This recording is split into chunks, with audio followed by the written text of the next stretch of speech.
Hello, everyone. My name's Celine Nash, and thank you for joining me today to my presentation of Clear as Coal, A History Buried in the Mountains.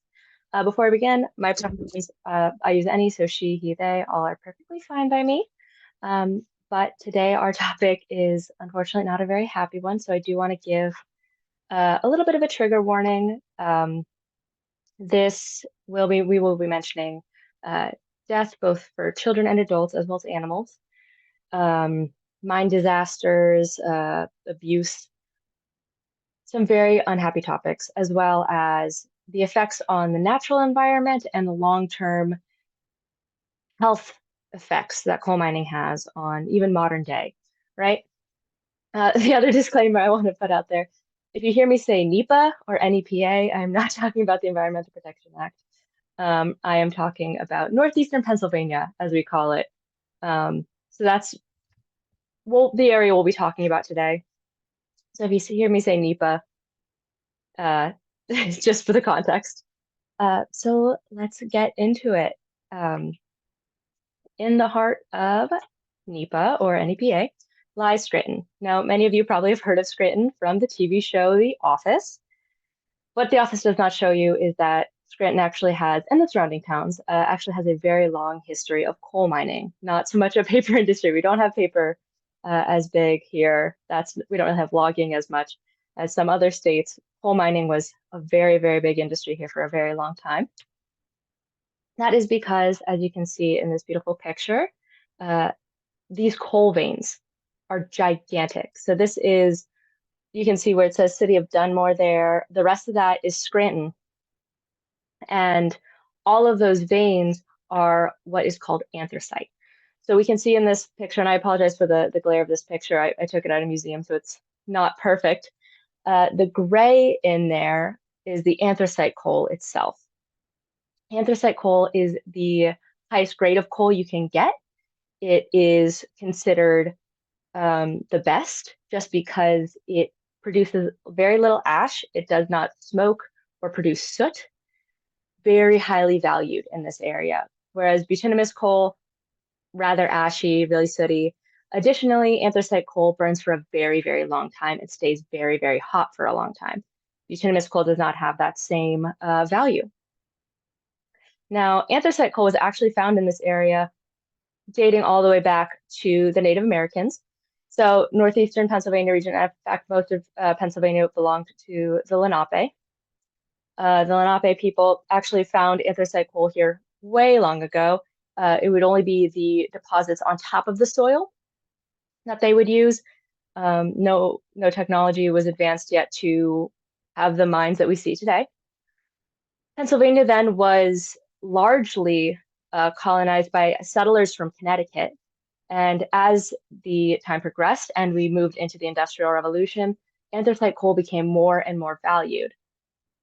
This was because of trains. We needed to fuel houses, uh, obviously factories, as well as boats. And I want you to imagine for a second, if you have a home and you have to fuel it with coal, why would you not want the anthracite coal, right? You don't want to have to be cleaning the soot all the time, especially if your husband is the coal miner and he's already bringing coal in. You don't want to have to clean it even more as the housewife. So Pennsylvania, or in, again, my region, Northeastern Pennsylvania and Scranton, a large portion of coal mining actually came from Europe. We saw a large influx of primarily Czech immigrants, as well as German, Irish, Scottish, Welsh, Polish, as my families came over from Poland to do coal mining, Russian, Hungarian. Originally, we thought it was only 36 countries that they came from. We now, with the genealogy being a little bit better, we recognize that it is probably closer to 106 countries. We don't hear as much about Asian and African descendants in this area, although they were here.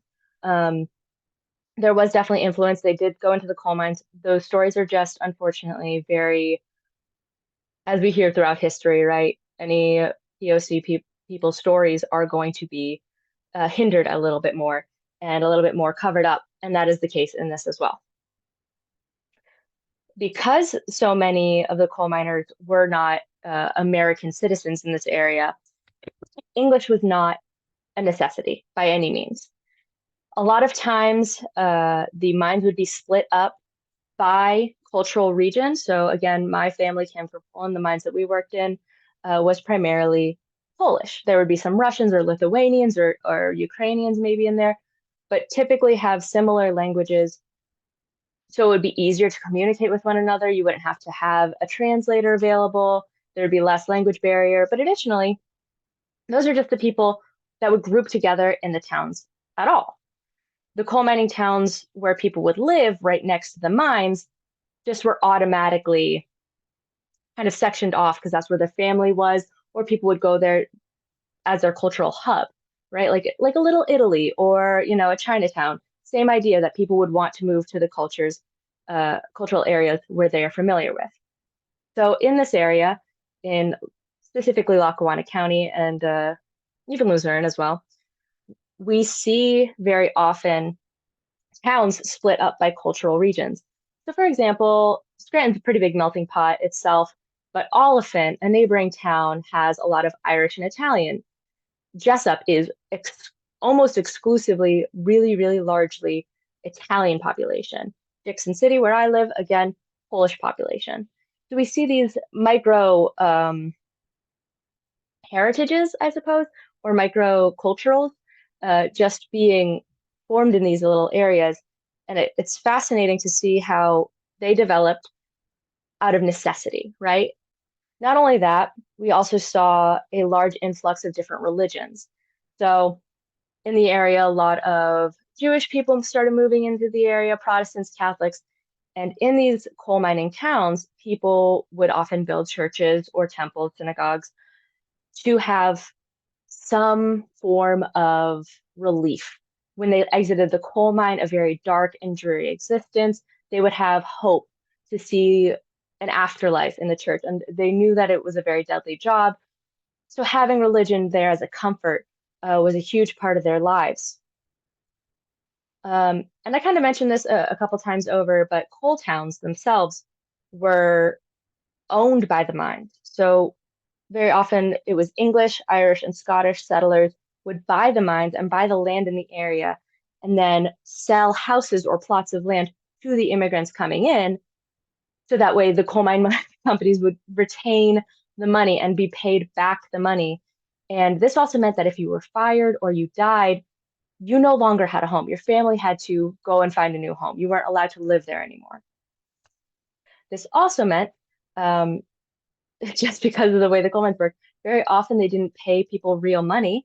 They paid them with the specific coal company's coin version, and you could only spend that money at the company store.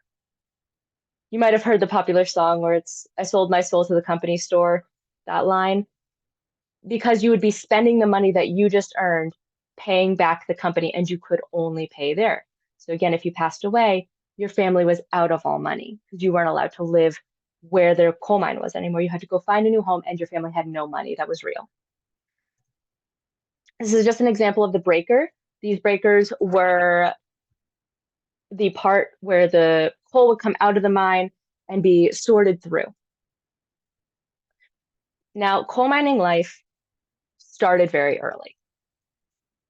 The youngest people in a coal mine could easily be 5 to 6 years old. This was breaker boys. So they actually, correction, they wouldn't be in the mine themselves, they would be in the breakers. So these giant buildings here, they would be sitting inside chutes and they would be hand picking out pieces of shale, pieces of rubble, sometimes other parts of machinery. So, there'd be metal or glass that possibly broken in there, and they would have to sort out the coal from the rubble. This was a horrific job. Technically, it was safer than going down in the mines themselves, but children usually ended up with horrific cuts on their hands. Sulfur burns were very common. Just using your hands all day, they were usually inflamed and raw and red. And these were the children that were more lucky. The conveyor belt could easily catch on your clothing or your hair and you could die or lose limbs. Very, very common. Now, once you were old enough, and that old enough usually meant 14 years old, you could then go into the mines and you could do one of two things. You could be, as they show here, a mule boy. You could also be a cart pusher. So the mule could either be moving the cart or you, as a child, could be moving the cart. Either way. These children were now in higher risk because they were actually in the mines. The other job would be called a nipper, Nipper, and they would be in charge of opening the doors. So they would be keeping the doors shut whenever the men would go into the mine and opening it to allow them out. This also protected the miners themselves in like a vacuum seal. So if there was a gas leak or a water leak or something else, the nipper was in charge of protecting them with the door being closed and literally encapsulating them in there. This is a very big job for children. My grandpa himself was a breaker boy. He dropped out of sixth grade at age 11 to become a breaker boy. At age 14, when he was able to become either a nipper or a mule boy, his father would not let him. So both of my great grandparents on my mother's side, both my great grandfathers, pardon me, on my mother's side, were both coal miners. And so they were very familiar with the horrors of inside the mines, how dangerous it was, how often they saw death, the health risks they were very aware of. And so when my grandfather asked to go into the mines, he absolutely refused. He let him work in a factory instead, but he was not allowed into the mines. And that likely saved my grandfather's life. Also, once you reached age 16, you could start mining. You were just paid less because it was believed you could not fill up the amount of coal that was expected for an adult. So you would just be paid less based on how much coal you could make. Now, coal mines, as I mentioned, not very safe. Mules and other animals were great detectors of dangers. Mules were very good at detecting earthquakes, floods, that type of thing. You might have heard of a canary in a coal mine. They would literally use the birds to detect poison, poisonous gases, sulfuric acid, carbon monoxide leaks, all of that stuff. Sulfuric gas, not sulfuric acid, pardon me. Any leaks that the animals could detect and the bird would die. Also, coal miners regularly relied on the rats that were inside the mines. If you saw the rats running, you knew something was wrong, whether that was a fire, earthquake, anything, the rats knew. So dangers were prevalent, obviously. If you know, you probably have heard of this, even if you don't know coal mining in general, you've probably heard of Centralia. Centralia is in northeastern Pennsylvania, technically, but closer to central Pennsylvania. This disaster actually happened once the mine was already closed up. It was a beautiful May day in 1962, and the town of Centralia was actually putting on a town party. They decided for the town party to burn down a garbage dump. Accidentally, the garbage dump caught the mine itself on fire. To this day, Centralia is still smoking. Of the originally 1,000 residents that existed there, only 5 remain today. Most of them were paid to leave, others died from carbon monoxide poisoning, and these fires reached over 900 degrees. Obviously, you can also just die from that. So a lot of people were displaced from their homes. It is now still a tourist attraction, a very dark tourist attraction. And the 5 people believed to still live there are still sometimes unaccounted for, but it is just believed that they already staked their home, and why would they want to leave? There was no amount of money that could get them to leave their true home. Disasters do not end there, and I won't lie. If I was to spend this entire presentation talking about disasters, it would probably be a couple hours long. Coal mining is in no short supply of disasters. So the other disaster that is really large in this area in northeastern Pennsylvania is the Knox disaster. The Knox mine uh, was located underneath the Susquehanna River. They were digging underneath the mine, or they were digging underneath the river, and the coal mine operator himself demanded they dig higher up, closer to the riverbed.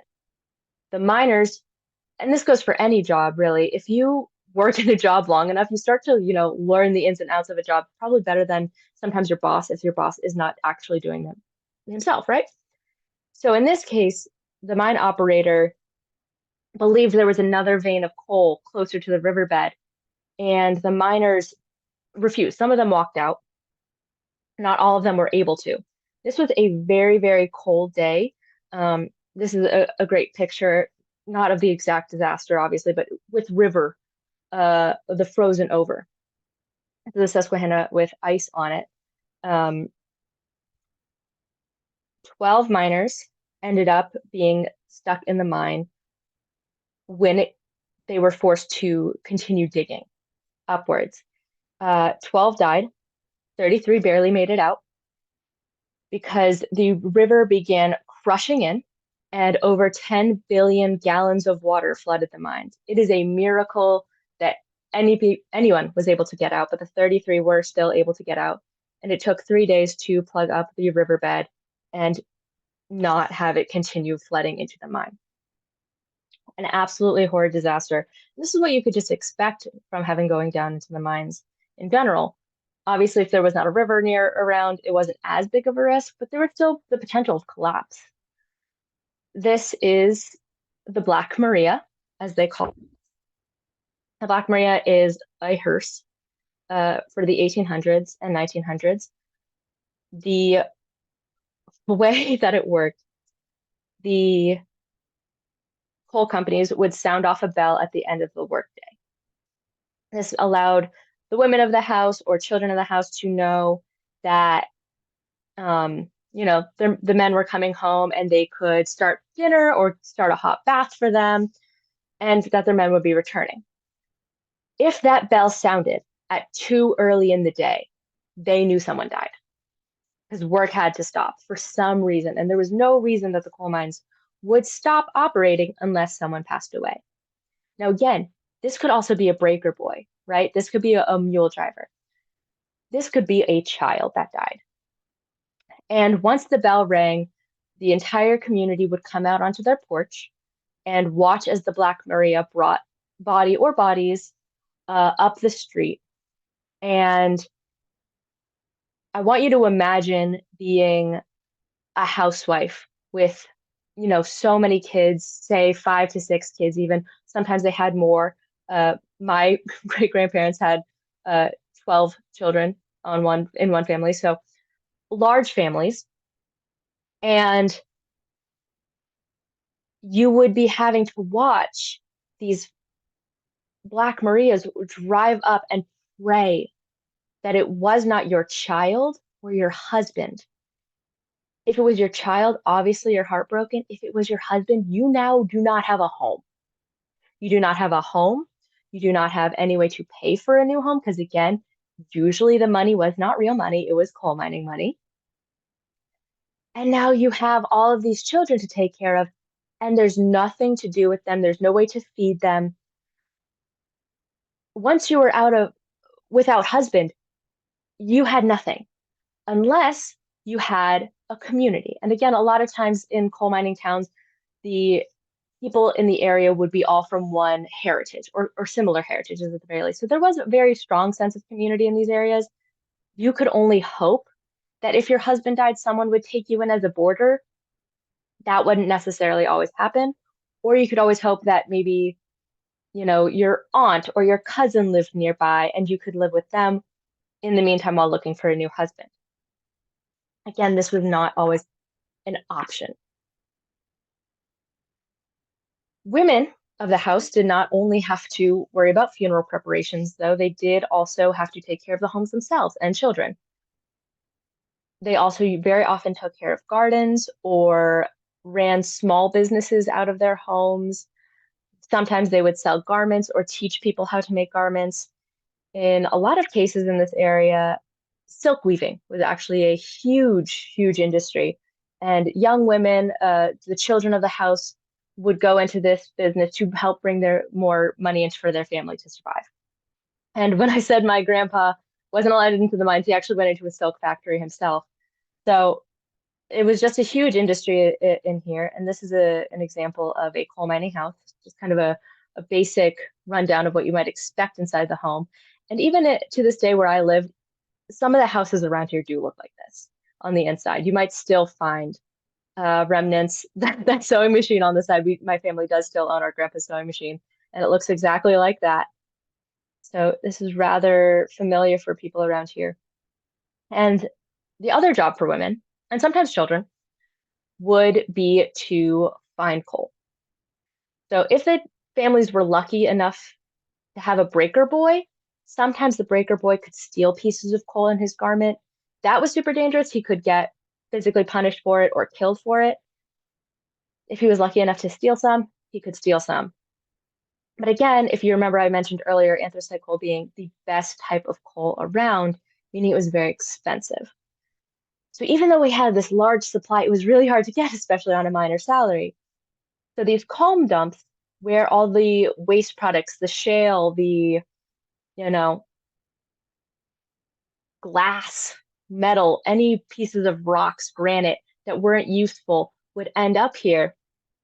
Women, sometimes as a large community party or with their children, would actually climb onto these coal dumps and begin sorting through the coal to find, or sorry, comb to find coal. Each piece that they found, of course, was taken back home and used. However, there were risks with this. First and foremost, you probably see how tall these are, right? Most of the coal dumps around here are gigantic. You could fall off them and get pretty badly scraped up, but that was a best case scenario. Very often these would create sinkholes. And if you were on top of them, you could get sucked in and crushed to death, asphyxiate. Children very often fell into the coal dumps and suffocated like quicksand. The more you move, the more the shale shifts around and crushes you. Additionally, if you are lucky enough to survive that, the other option is if the police find you, they will likely arrest you or kill you, or your husband can be out of a job, and now again you are destitute. Coal mining life was not by any means easy. And are in Scranton and a lot of the surrounding towns, Carbondale especially. This is in Dixon City. The coal dumps still exist because what are you supposed to do with this, right? So these giant breakers would be existing right here. And actually, we'll talk about this a little bit more later, but I actually, for this presentation, went onto the coal dumps. So you still can go on the dumps today. And I collected some coal here to show you that there still is coal around. And I will talk a little bit more about that in just a minute. But truly, besides the horrors that coal miners faced every day that we really need to remember and learn from, we also have to thank the coal miners for all of their hard work that they put in to unionize. We would not see an 8-hour workday if it was not for the coal miners. We would not see child labor laws if it wasn't for the coal miners. This is an image from the Latimer Massacre. The Latimer Massacre happened on September 10th, 1897, where a group of immigrant coal miners, Czech, Polish, German, Lithuanian, staged a walkout, a peaceful protest. At the end of the day, the sheriff's posse decided to gun them down, killing 19. This was actually part of a larger protest put on by John Mitchell. This protest expanded from Pennsylvania, Ohio, and to Illinois and some parts of Indiana. And this was a large protest that actually allowed the United Mining Workers of America, the UMWA, to fight for a shorter workday and better hours. Because of this massacre and the many others that came from it, they were able to gain public support and rally everybody around this idea that they deserved equality and equal rights. This is John Mitchell. Again, he was able to get the first unanimous national coal agreement, and that also spread later to anthracite coal. Now, the other heroes in this case are Lewis W. Hine and Francis Benjamin Johnson. They were photographers of their time. And Francis, besides helping out with the coal mining, you know, recognition of the horrors, she also was a pioneer in women's photography. So Lewis Hine actually focused more on children and showing the horrors. So the photos on the side are just examples of some of the pictures that you might see of children in the mines and what would be brought to newspapers to, again, garner public support of equality and equal work pay. Francis Benjamin Johnson showed primarily injured workers, so amputees, people dying of black lung. She focused more on the horrors of adults, whereas Lewis Hine focused more on children. Both were incredibly useful in the movement and helped save a lot of people's lives. And again, very much responsible for the justice that we see today in unions. As if, well, we could still work for more, of course, but they really pioneered unionization and a lot of our workers' rights. On a more positive note, coal mining in this area, as I mentioned, brought in a lot of different cultures and ended up helping us become a bit of a melting pot. Not quite as big as New York. We're not the melting pot of the United States. We do have a lot of cultures, and it still is seen today. We see this is an example of polka, which is common in a lot of Slavic cultures, but we also have a polka radio and polka hour on TV. So huge influence from Eastern Europe. We also have Santa Ubaldo, which is an Italian festival held in Jessup where the running of the saints happens. They carry a bunch of saints up a giant hill and then have a giant party around it, and it's very fun. But music, food, festivals, all of the clothing, even, we still see a lot of prints, very highly decorated in this area, and as well as food. So there are a lot of pierogies, and we actually are in part of America that's called the pierogi belt, which runs from Chicago through northeastern Pennsylvania and a little bit of Appalachia. And basically, we're just part of the high Polish and Eastern European influence where we eat a lot of pierogies. Also, kielbasi, bratwurst, sausages, that type of thing, very popular around here. We also have a high influence of obviously Italian, as I said. So we have a lot of pizza places. Also, a very common dessert around here is Welsh cookies. As I mentioned, there was a lot of Welsh coal miners in this area, and Welsh cookies were specifically really, really helpful in coal mine and were actually popularized in this area because of the coal mines. They're flat cookies with whether it's dates or currants or raisins in there. Your options are endless, or chocolate chips sometimes.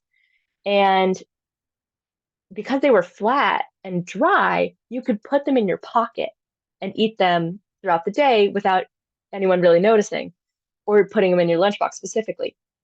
And if you did put them in your lunchbox, they laid flat, so they didn't have to take up a lot of space, and you could still eat a bit more and eat more in your lunchbox. So they became very popular because of coal mining, and you'll still find a lot of people around here making them and eating them, and they actually are sold at a lot of flea markets.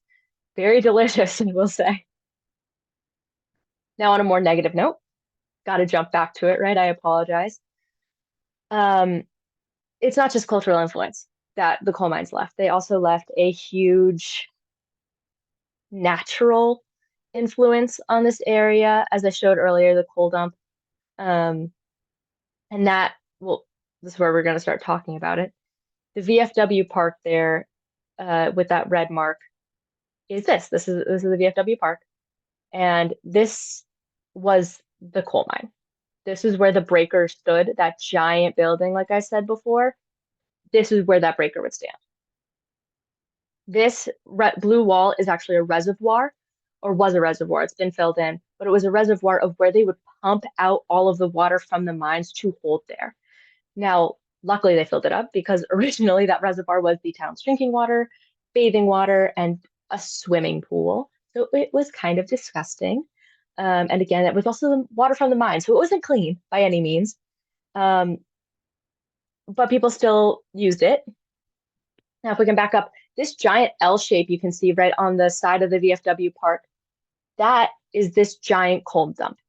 So this, again, super dangerous, uh, prone to collapse. People, ever since the coal dump has existed, people have been walking on it or using it for recreation.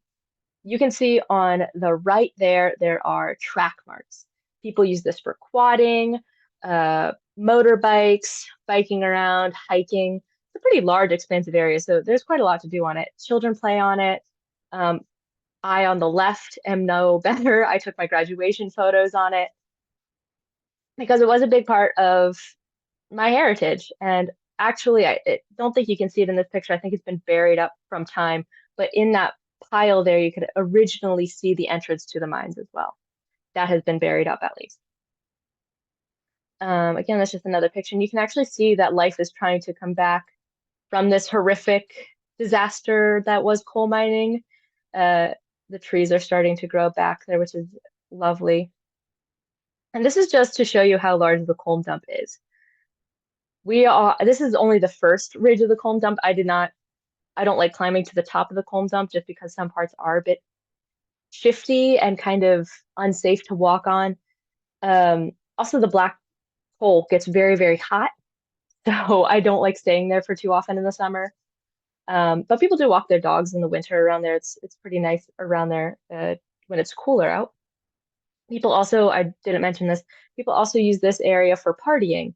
So you'll often find broken glass, cigarette butts, things like that for partying, because it's not really patrolled by any means.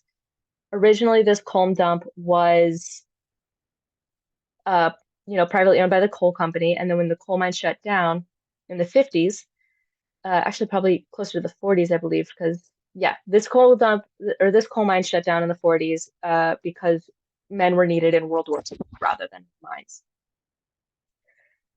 So this mine was shut down and originally belonged to the coal company. And then just a couple years ago, it was bought by a church to build a church upon.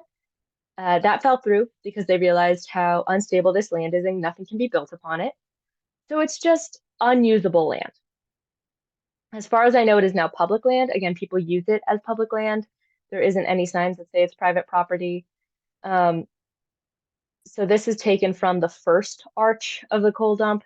And you can just see how tall this is. This is the rest of the town. All of these houses down here are coal houses. Originally were owned by the coal company. My home especially is a coal house that my great-grandparents built. And again, that's just literally that L. And that line between the VFW park and that L is actually houses. And the houses there sit on top of a mine. So this next picture, I just kind of showed it. Every single one of these purple lines is a mine. The houses that sit upon that hill are beginning to sink in the recent years, and the roads have begun to dip. This is because after the mines shut down, they filled them in with scrap metal, including sinks, refrigerators, ovens, any scrap metal they could get, just started filling it in and is now becoming compressed. So all of these lines underneath the park, underneath the coal dump, underneath houses, my house is included in this giant mess. All of these lines are individual mine shafts. And as we back out, the rest of the whole valley, mines, the entire valley, miles and miles and miles of lines. This is from Penn State, this image. And we can compare this sort of crescent shape to this valley right here. And all of these lines, of course, I focused on anthracite, but if we remember that image from the beginning, this farther part west is the bituminous coal.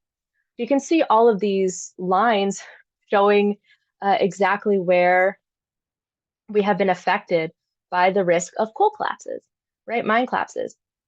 Mine collapses are not the only danger to this area. Lead is a very real risk from the coal dumps to seep into our water. Um, in this area, because they would burn coal mines sometimes or coal dumps to get rid of them, uh, they would actually increase lung cancer as well as asthma. My great grandparents, both of my great grandfathers who were the miners, they both died of black lung.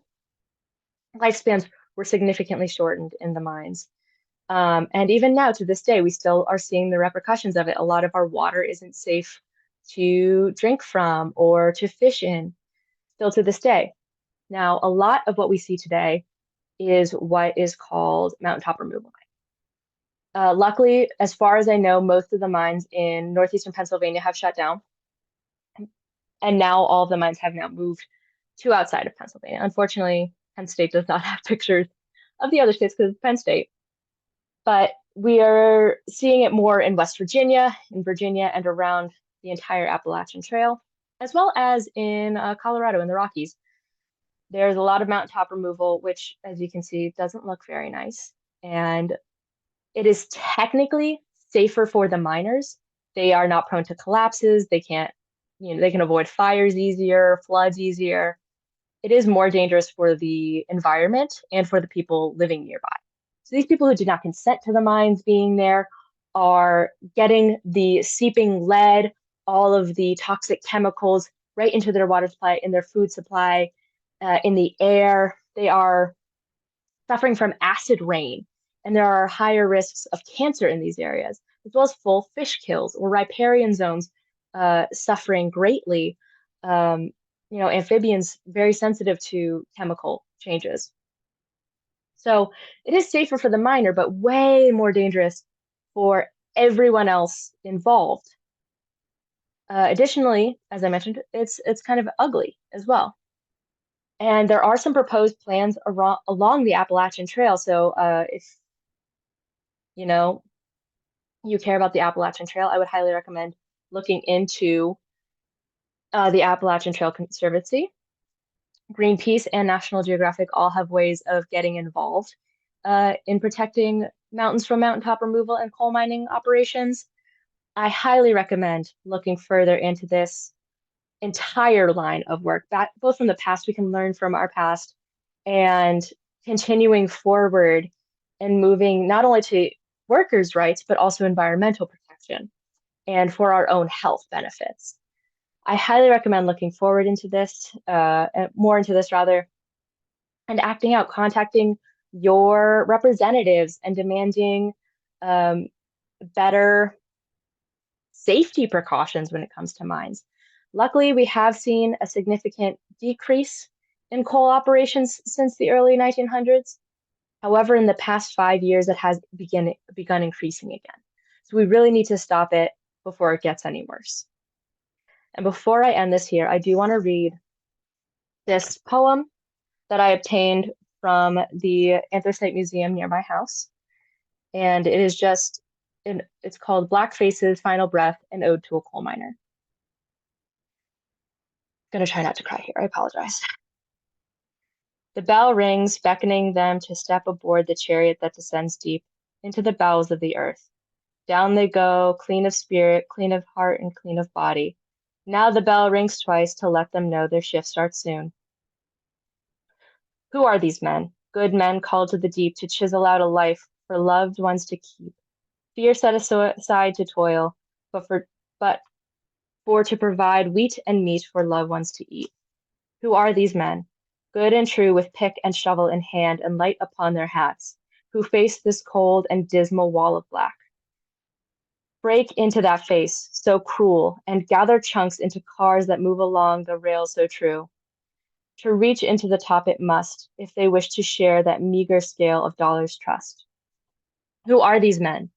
Bent and torn with constant fear of which overhang it must, lest it crumble down upon them and they be not any more.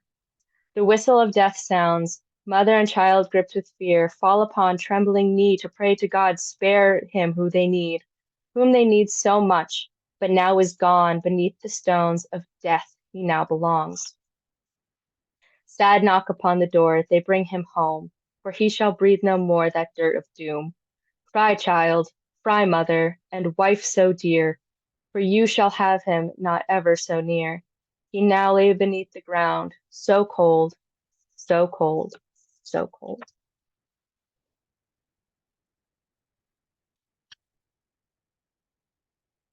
I'm going to leave it on that note to sit with you. Thank you for joining me on this presentation. Again, I apologize. It's not the most cheerful presentation we could have had, but I think it's important to recognize it nonetheless. So thank you again. I appreciate you listening. We'll now be moving on to questions.